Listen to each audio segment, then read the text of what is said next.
everybody. Thank you for joining me on my channel today. Kind of just follow along as I voice over what I'm doing in each step so that you guys can kind of see more in detail. So I'll zoom in and we'll just do the eye makeup portion of this makeup look so that you guys can just kind of get more of a better idea on how to get this achieved.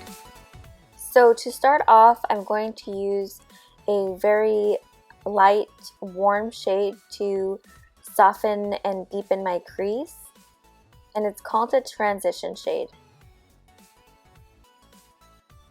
Then I go in with this neon pink color, and I basically pack that on my lid a little bit with a fluffy brush, and the purpose is to go ahead and blend that upwards. Not so much packing, I guess, on the lid. Then I take a kind of like a flatter brush, stiffer, still kind of useful for blending brush, and I take a magenta shade and I just go in and start building that crease. And then I fluff that out, blend it out with a fluffy brush, starting from the outer corner inwards. And I do a lot of like small circle motions and also windshield wiper motions as well.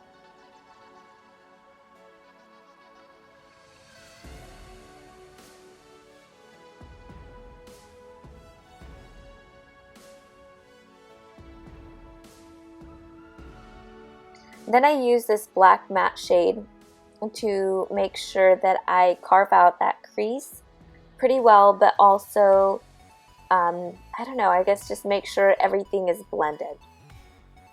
So for this purpose, I use a kind of a fluffier crease brush. I don't know how to explain it, but it's by Morphe. All of these brushes are by Morphe except for the gold ones. And I just love the way they blend everything and basically put everything on my eyelid. They're perfect and they're cheap.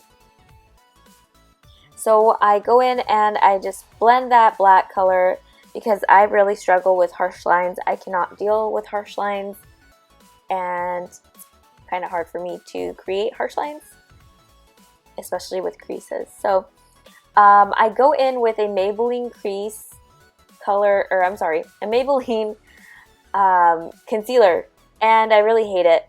As you can see, you can look on my lid and you can see the eyeshadows that were under the concealer, which defeats the whole purpose. So I'm gonna never use that again. I'm gonna stick to the Shape Tape, and also I'm gonna look for a better brush to use for this. But I just stuck with it and finished the look. So as you can see, I'm just trying to equalize the widths and the heights of the crease, if you want to speak in those terms. But just making sure that everything is equal and defined, but at the same time not super harsh. I don't like cut creases. Again, I'll say it again and again because of the harsh lines. I just can't. But yeah, so basically just putting in a matte color that kind of goes with the look, but at the same time making sure that I blend everything well enough so that there's still a crease, but it's not super harsh.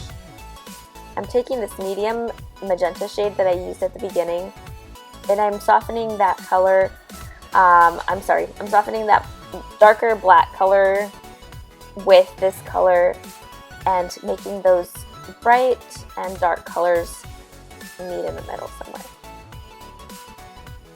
And I'm using the brush that I would use, or that I'm going to use, for my lower lash line. And then I'm going in and softening that up with a fluffy brush. Working in and out always from the outer portion of your eye to the inner portion of the eye. Never in and towards the outer. And then I'm just make sure everything is blended. You know me, blending for days. I'm gonna get carpal tunnel from blending, is what I think. And so I'm just gonna go ahead and go with that magenta shade that I used again and use that on the bottom and on the top. And then I just kind of diffuse or blend it out with a Sephora brush that I like to use because it's small, but it's still a fluffy brush and it's good for blending.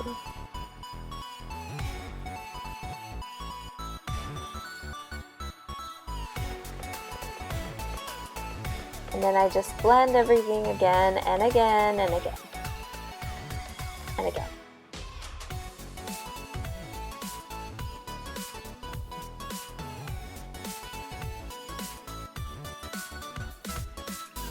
And then I clean up or make sure that there is no fallout on the bottom. And I pop a glitter color, really bright color. I don't like glitter at all in the inner corner because I just feel like the texture is just off. It's like a matte eye look. It just doesn't go. But yeah, that completes the look, guys. Like and subscribe to my channel, and I'll see you next time.